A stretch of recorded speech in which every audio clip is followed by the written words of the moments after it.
A ocasião faz o ladrão, ou a gente é bicho ruim por natureza e só aprende a ser domesticado. Esse é o maior debate da filosofia política que tá em uma série de obras de ficção que vão de Batman a Apocalipse Now, mas enfim, né? Se você viu a thumb, se você tá prestando mínima atenção no telefone, no computador, na televisão nesse momento, se você tá olhando pra tela, você entendeu, é claro que eu estou falando de Round 6. Esse que é, cabelinho esquisitinho ali, né? Você sabe um dos principais sucessos da cultura pop dos últimos anos, mas, primeiramente, bom dia, boa tarde, boa noite. Eu não sei que horas você tá vendo isso, pra quem não me conhece. Meu nome é Marcel. Sejam bem-vindos a mais um episódio aqui do podcast. Afinal, sobre a fórmula do sucesso de Round 6, em especial, o debate sobre natureza humana. Eu tenho uma teoria.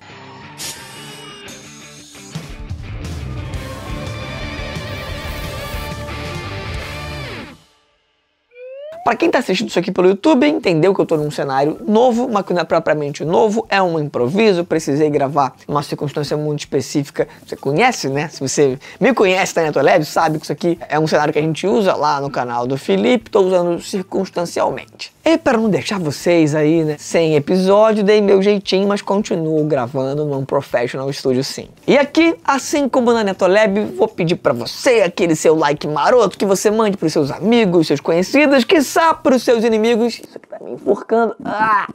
E ajude, né? Quem sabe esse canal crescendo, quem sabe eu pagar as minhas dívidas. Porque dívida é coisa que assola o mundo inteiro, tanto na Coreia quanto no Brasil. Você percebeu que chegamos aqui ao momento do gancho para falar de fato The Round 6. Senhoras e senhores, meninos e meninas, se vocês não moram numa caverna, vocês estão cientes que a gente está vivendo aí uma virada cultural, uma perda de hegemonia, de centralidade dos Estados Unidos. E eu não falo só economicamente. A gente está falando não de uma ruptura completa, mas de uma certa fragilização, de uma abertura para uma série de conteúdos de outros lugares, para o acesso à cultura, para produtos culturais. Sobretudo aí o destaque que eu estou fazendo é do Extremo Oriente, que é uma relativa novidade pra gente. Relativa porque, para quem é millennial como eu, anime ou anime, os mangás, eles fazem parte aí, né, de uma memória afetiva muito evidente para muitas pessoas, né? Mais do que memória afetiva, ainda é um consumo muito recorrente hoje em dia. Mas para além de Dragon Ball, Naruto,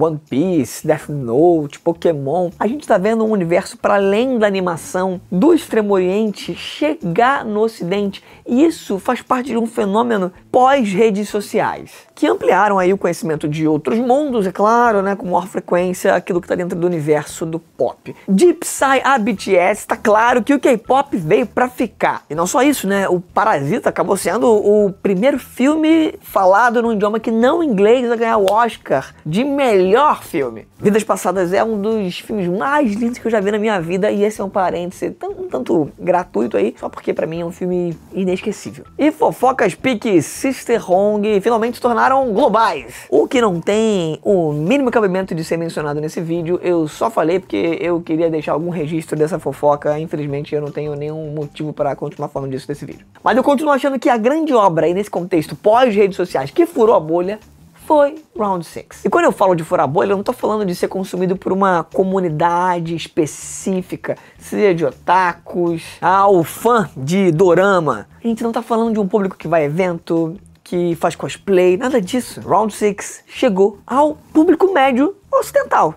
Esse é meu ponto. E é por isso que eu tenho uma teoria. Round 6 encontrou a fórmula do sucesso, que no meu entendimento parte de 4 aspectos. O primeiro deles é a nostalgia, e olha que loucura! Como é que a gente pode falar de nostalgia se nostalgia fala de memória, e memória depende daquilo que se vive? Como é que se vive a mesma coisa? Como é que se fala de um mesmo passado, de uma mesma memória afetiva? Se você foi criado na Pracinha Zé Garoto, em São Gonçalo, e a história, a trama de Round 6 fala, sei lá, para alguém que foi criado em Seul, e eu não tenho a mínima referência específica, geográfica, talvez precisasse sair da ajuda do camaradinha lá do GeoGuessr, mas sei lá, enfim, uma igreja matriz, né? Toda cidade tem uma igreja matriz, isso é um fato. O doido é que Round 6 consegue mobilizar um passado, uma memória, que é meio que universal. E qual memória afetiva pode ser mais universal do que as lembranças de infância, do que os jogos de criança? Batatinha frita 1, 2, 3, cabo de guerra, pula-pula, pique-esconde. Dá maioria dos casos são jogos que você, se é um millennial pelo menos, jogou na infância, mesmo que ali com sutis diferenças de regras, em especial no caso ali da bolinha de gude, né? Eu lembro que eu pensei, o que é isso?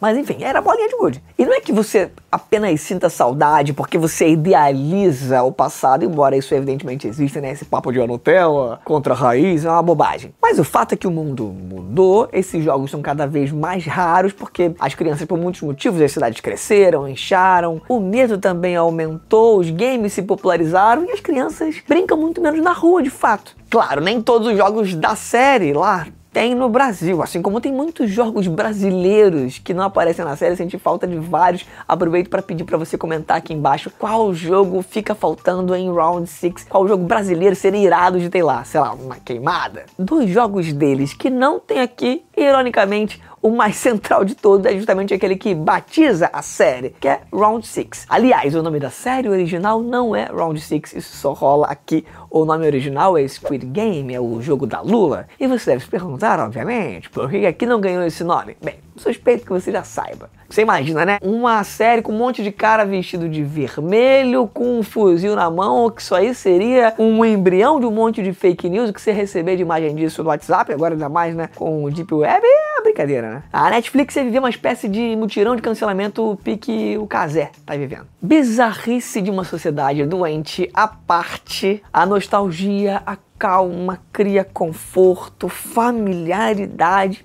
reconhecimento. Só que aqui, os jogos de infância, eles viram batalha por sobrevivência. Porque a própria sociedade regrediu ao estado de natureza. E eu vou falar disso já já, que é o grande tema, a grande tônica filosófica da coisa aqui, mas ainda não. Calma lá. Ao subverter isso com regras de playground, mas com consequências que são letais, com violência extrema em troca de dinheiro, a série, ela gera uma dissonância cognitiva. O conhecido vira ameaça, o que era diversão vira competição por dinheiro e pela própria vida. Bem, a segunda variável da fórmula aí do Round 6 pra mim é a iconografia. Mas o que é isso, Marcel? A gente tá falando aqui dos simbolismos visuais, a série é boa demais em explorar esses elementos. E aí nisso eu acho que ela maceta como pouquíssimas, ou nenhuma, pelo menos aí nos últimos tempos. Assim como em La Casa de Papel, se eu te pergunto com um frame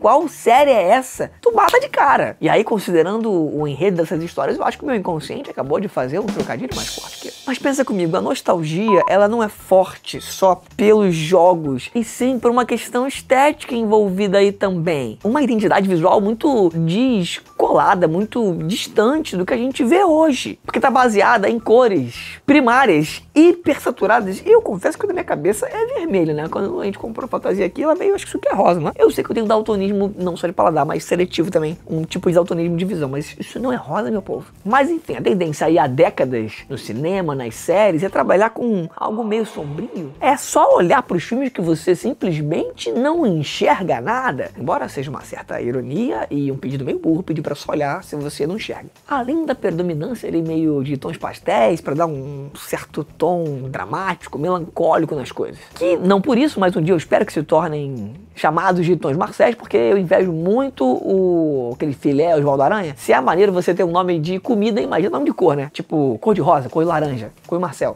Tom Marcel. Era uma piada que eu pensei aqui, mas não fez muito sentido no roteiro, agora falando. Mas enfim, colorido demais é coisa que remete a anos 80, a anos 90, e a última galera que tentou trazer essa tendência de volta teve que encarar ali nos frontes de batalha, meu primo. A cor já pega demais, mas tem muito ingrediente a mais nessa história. Os participantes usam ali uma espécie de uniforme de presidiário com um designer que tem 8 anos de idade, que são numerados, inclusive, o que eu acho que facilita muito pra nós ocidentais. Eu não falo aí por nenhum tipo de preconceito, eu falo porque os nomes são mais longos, a gente não tá muito ambientado, na maior parte dos casos, com aqueles nomes ali específicos, então acho que lembrar dos números facilita muito, até porque vamos combinar, né? Embora nem todo mundo apareça demais, são 456 jogadores por temporada. Além de tudo isso, tem a boneca do capiroto lá, tem a cartinha do cara que vai estapear convocando as pessoas, e fiquei na dúvida aí se é assim que o Big Brother seleciona, né? Porque me inscrevi tantas vezes já e fiquei sempre no quadro, às vezes era o próximo passo. Ah, Dalgona, que é aquele biscoitinho lá,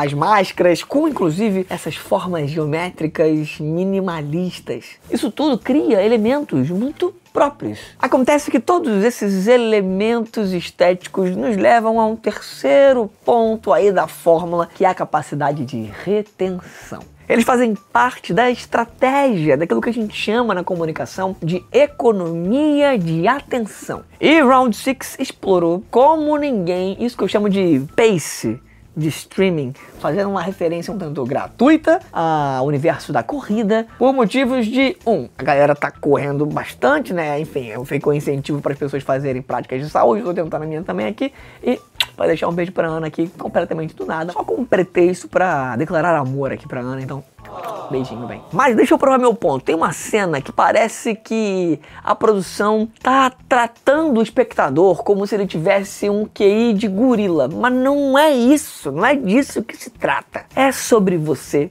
e isso é uma realidade, não estar mais focado em nada. A cena é assim, a galera tá... Eu não vou falar qual é a cena específica, nem quais são os personagens, mas é um momento daqueles, né, de jantar pré-final. E aí eles vão discutir quais são as regras do jogo, e o ponto que os soldados falam é... Eles podem eliminar 3 pessoas de uma vez só, num contexto latal. E a real é que é inacreditável, porque eles ficam reexplicando as regras 8 vezes, do tipo, me conte aqui, por que isso acontece desse jeito? Ah, mas isso acontece dessa forma, não é? E fica numa cena meio, respeitosamente aí, porque foi bastante importante na história da educação, meio Telecurso 2000, meio se liga na revisão. Isso tem a ver com uma coisa básica. O que a gente tá vendo é uma competição cada vez maior do streaming, enfim, dos produtos em geral, com o próprio celular. O fato das pessoas estarem com múltiplas telas abertas. A gente tem um espectador desatento, de mão nervosa, resolvendo um monte de coisas ao mesmo tempo. As pessoas não param mais para fazer uma coisa só na vida. E é por isso que as digressões não podem ser longas, então os diálogos ou eles são breves, ou eles têm que ser muito superficiais e mesmo repetitivos, enfáticos. Tem que deixar claro, estou indo agora, depois de mexer no micro-ondas, pegar agora uma colher de pau. Por isso não tem tempo morto, por isso precisa haver uma atenção constante, que é editada não só pela fala, mas pela própria trilha, com muitas revelações intensas e muitos choques visuais, estímulos a todo tempo. O que significa ter muita trama paralela mesmo sem poder aprofundar. Não basta sentir um medo silencioso. O close, ele acaba tendo esse papel dramático ali do grande ator, ele é menos relevante, porque tudo precisa ser não só enfatizado com os semblantes, mas com as falas, com tudo que os sentidos vão perceber, e não há muito espaço para interpretação. Porque enfim, é isso, as pessoas mal estão olhando para a tela. E quando eu falo as pessoas, é preciso lembrar, né? Eu sou uma pessoa, então a autocrítica tá valendo aqui também. E aí, enfim, não vou nem entrar no detalhe de ter gente que assiste na velocidade 1,5, de cada vez mais a distribuição do enquadramento, colocar os personagens no centro para facilitar edits depois. Enfim, é uma narrativa em caps lock, em competição com o scrolling, e que no final de contas a gente olha de fato para Round 6 talvez como a obra melhor acabada, o grande exemplo desse novo paradigma aí das obras de ficção. Bem, dito isso tudo, chegamos finalmente ao quarto elemento, que é um elemento que é indispensável, que é o meu favorito, que é mais do que estético, é mais do que de forma, é de conteúdo, que é o tal do enredo. E a trama de Round 6 é muito fácil de gerar identificação por um motivo simples. A fácil assimilação se dá porque a gente está falando de uma temática, de uma contradição global, que é, cada vez mais vemos países ricos, mas a distribuição dessa riqueza não funciona. Na ultra tecnológica Coreia do Sul, até países absolutamente pauperizados, o que a gente vê é, ao mesmo tempo, cada vez mais produtos sendo ofertados, cada vez mais produtos sendo consumidos, cada vez mais existindo crediário, cada vez mais existindo a noção de que a satisfação está aí, e cada vez mais havendo gente endividada. E é sobre isso, né? É uma rinha de gente que está fugindo de agiota. Bem, há quem diga que o Luciano Huck faz algo parecido com isso em programas aos finais de semana há 2 décadas, mas dessa vez existe uma escala muito peculiar da história, uma intensificação aqui, que é o que? A gente está vendo aqui uma espécie de laboratório que tenta provar o que que seria o estado de natureza segundo Thomas Hobbes. E aí, vamos lá. Primeiro, o que é estado de natureza? É a condição onde não existem leis e a gente pode de fato ver o que é a natureza humana. Segundo, o que é o estado de natureza para Hobbes? Eu vou descrever de muitos modos, mas para ele não é o momento antes de existirem as leis. É qualquer momento hipotético, não só histórico, em que não existem leis. E além de tudo, né, quem é Hobbes? Hobbes é um autor que vai problematizar a ordem social da Inglaterra lá no século XVII. E eu não vou falar muito de história, a não ser de ficção, de Round Six, nesse vídeo. Basicamente, o que ele estava estudando, o que ele estava investigando é como é que eu podia encontrar uma legitimidade social para que as pessoas aceitassem um Estado, mesmo com uma sociedade tão dividida, no sentido religioso, com disputas ali pela coroa, mas também no sentido de classe social, né? No crescimento da burguesia, na derrocada vivida cada vez maior pela nobreza, né? Esses desafios, esses confrontos provocavam essa questão, né? Como criar um líder soberano, legítimo. E é claro, o Round Six não fala exatamente sobre esses pontos, em especial a parte religiosa, embora o ponto de classe seja bastante colocado, mas sim, existe algo do nervo central do argumento do Hobbes que é demais sobre Round Six. Antes de mais nada, porque o jogo da série, ele é um experimento social. Algo tipo uma noite de crime, só que bom. Que parte da seguinte questão: o que acontece se você, para conseguir realizar conquistas, para salvar sua vida, tiver que matar alguém de vez em quando aí? Direta ou indiretamente que seja. Está disposto a quê? E eu não falo só de um falso, de um manipulador, de um sádico, de um psicopata. Eu tô falando de você real aí, com seus desejos, com seus interesses, com seus limites, ou quanto a moral é suspensa, quando você de fato precisa, quando você é jogado, quando você é empurrado ao seu limite. Porque nesse caso, irmãozinho, cada indivíduo é o grande representante dos seus próprios interesses, ninguém é protetor de ninguém, ninguém tá acima de ninguém. Todo mundo tem, digamos assim, direito a tudo. E aí, irmão, quem é você nessa história? Isso gera um conflito incessante, aquilo que o Hobbes chama de guerra de todos contra todos, porque para ele a resposta é: quem é você nessa história, irmãozinho? Nós somos o homem. É lobo do homem, ele é o próprio caçador de si, seu próprio rival, seu próprio inimigo. Estão todos os personagens ali de Round Six, num certo sentido, lembrando a gente que mais do que pobres, eles são naturalmente solitários e brutos. Ou pelo menos tentando lembrar a gente. Esse é o ponto de Hobbes, é o ponto do Frontman, é o ponto dos VIPs na história. Porque no final de contas todo mundo é egoísta, todo mundo tá buscando autopreservação, tá buscando aumentar conquistas na vida. Então, irmãozinho, como é que você tem a coragem de pegar, por exemplo, fiquei me perguntando isso vendo a história, de ter confiança e dormir? Como é que se dorme numa situação dessa? É o império do medo, onde, assim, de fato existem alianças, mas elas são absolutamente provisórias e, claro, frágeis. Então, é um jogo mais do que de capacidade física, de inteligência ou mesmo de sorte. É um jogo que é sobre antecipar a trairagem, antecipar a violência alheia. Um bom exemplo disso são os jogos ali das pontes, tanto na primeira quanto na terceira temporada, porque se você é o primeiro aí, sem manjar como funciona muito bem a coisa, você tá correndo um risco enorme, tipo, né, apresentar trabalho na escola, na faculdade, quando você é o primeiro a fazer isso. Você não entende muito bem a dinâmica da turma, do professor diante do trabalho. Mas também, ser o último, isso vale tanto de alguma forma para Round Six quanto para apresentações de trabalho, ser o último é correr o risco de não dar tempo. Com a diferença de que na faculdade, na escola, tudo dando certo, né, numa sociedade minimamente normal, você não tá correndo risco de vida. Um dos pontos que traz aí a questão mais aguda em relação a Hobbes é que a todo momento existem votações, as pessoas poderiam sair, então elas têm supostamente um certo tom de liberdade, e aí que o negócio fica maneiro mesmo. Porque no final de contas, elas não saem por quê? Porque todo mundo tá ali para ter umzinho a mais. O voto pela continuidade do jogo é porque as pessoas preferem aquele cenário horrendo, aquela ordem violenta daquele micromundo, a anarquia social estabelecida no mundo real, do lado de fora. Então, embora o medo da morte seja a grande tônica de Hobbes, a história aí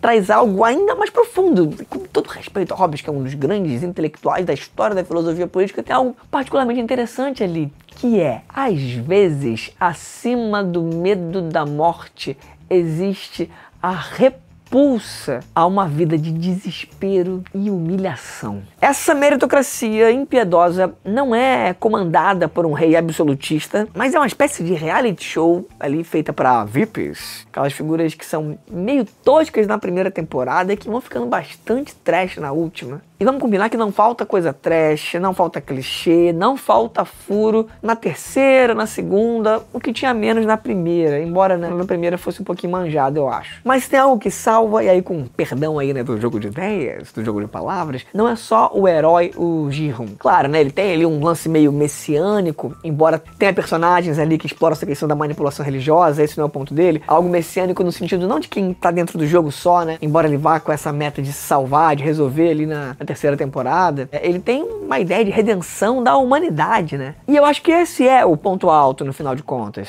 Porque não é como se ele fosse alheio à ira, ao desejo por vingança, que são coisas provocadas pelo medo, pelo sentimento de culpa, pela ignorância, pela desesperança em algumas circunstâncias. A questão é que mesmo ele, sendo possivelmente corruptível desses sentimentos, ele nega essa ideia, essa premissa de que a natureza humana é de um monte de gente disposto a tudo para atropelar o outro e ser mais na vida. Isso tudo mesmo depois de todas as tentativas em que você em algum momento acha que o frontman tá fazendo por ele, mas tá querendo só provar o ponto de que é isso. Rob está certo. O ser humano é um traste. Porque o Ji-hoon, ele tá disposto a perder. E é por isso que não é um final só sobre um grande herói, e sim sobre provar a antítese da ideia do Hobbes, que é a ideia de Jean-Jacques Rousseau. Não é que sejamos egoístas naturalmente, a gente aprenda a camuflar num jogo de performance social. É que a gente é empático, bondoso, generoso, solidário e até mesmo, muitas vezes, inocente, quando não é a vaidade o que nos governa. A falta de dignidade é o que afasta a gente da nossa própria natureza, natureza essa que a gente pode e precisa reencontrar. Apesar de vários pesares, eu confesso, eu gostei de Round 6 e tentei fazer você gostar aqui também, através aí desse viés filosófico, mas sem dar spoiler nenhum. Bem, eu deixo com aquele finalzinho ali com a Cate Blanchett aparecendo, a gente já entendeu que vai rolar um spin-off hollywoodiano, que bom, eu confesso, enfim, que eu acho que ainda tem ali, né? Ainda tem coisa, ainda tem lenha pra queimar. Enfim, se você curtiu esse vídeo, eu vou pedir mais uma vez o seu like, que você envie para um monte de gente, e comente qual filme e qual série você quer ver essas brisadas filosóficas presentes aqui no podcast. Então é isso, pessoas, um beijo pra quem for de beijo, um abraço pra quem for de abraço, caso a gente não se veja novamente, bom dia, boa tarde, boa noite, mas tudo dando certo, a gente se encontra de novo no próximo episódio. Tchau, tchau, pessoal!